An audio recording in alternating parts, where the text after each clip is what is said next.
Dober dan, moje ime je Dušan Rutar. Pričenjam z 9. pripovedjo iz serije Nevidnost hendikepa.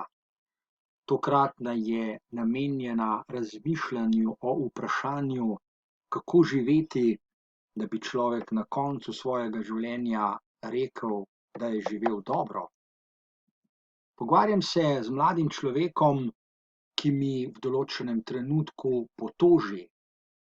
Zakaj mi odrasli vedno znova tako ali drugače sporočajo, da to, kar povem, ni dovolj pomembno ali da ni dovolj pametno? Poglejva, kaj bi o tem rekel nekdo, ki so ga imeli upravičeno za modrega človeka. Sokrat je pred 2400 leti zelo preprosto, zelo nazorno, zelo jasno, zelo prepričljivo odgovoril na vprašanje, kako živeti, da bi človek živel dobro življenje. Najprej je seveda na vrsti dobra knjiga. Spisal jo je francoski filozof Alain Badiou, posvetil pa jo je Sokratovemu razmišljanju, zlasti pa nesmiselni obtožbi Sokrata, zaradi katere je moral na koncu umreti, da kvari mladino, da jo s svojim govorjenjem spravlja na napačne poti, da jih podkupuje, da bi živeli na način, ki ni dober. Ali je res tako? Razmišljajmo. Začetno, temeljno, osnovno, izhodiščno vprašanje za vsakega mladega človeka je, kako ostati mlad, metaforično rečeno, seveda.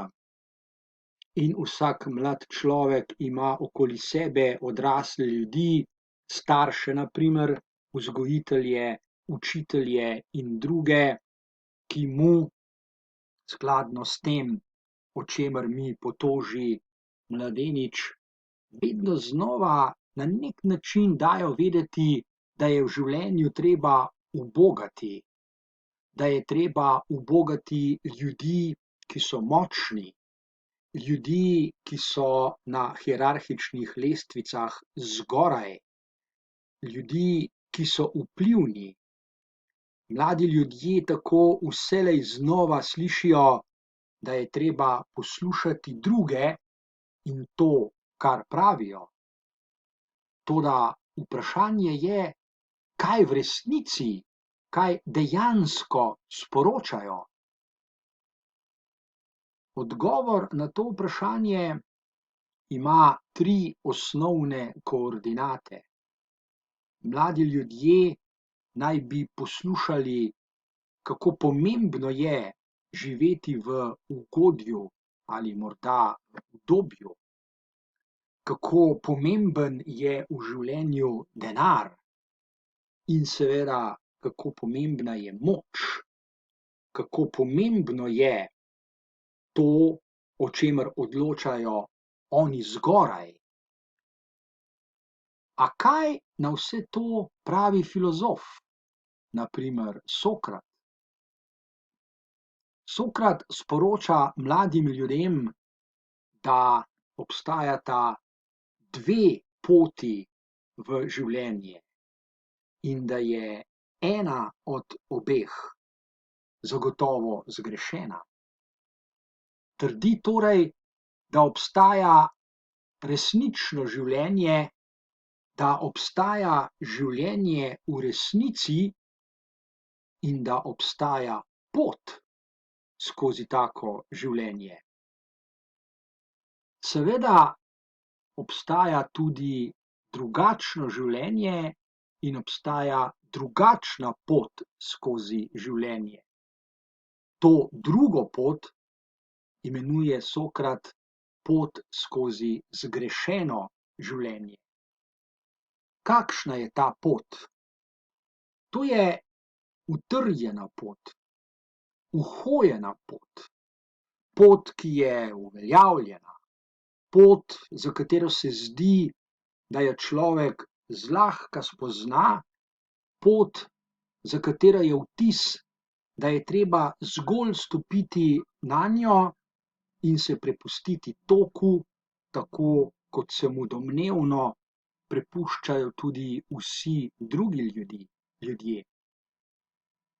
Toda Sokrat nadaljuje in reče: dolžnost, naloga zlasti mladih ljudi je, da se ne odpravijo po teh širokih, utrjenih, shojenih poteh. Njihova dolžnost je, da utrejo nove poti. To so poti skozi resnično življenje. Življenje, kakršno je v resnici, ne življenje, kakršno je domnevno.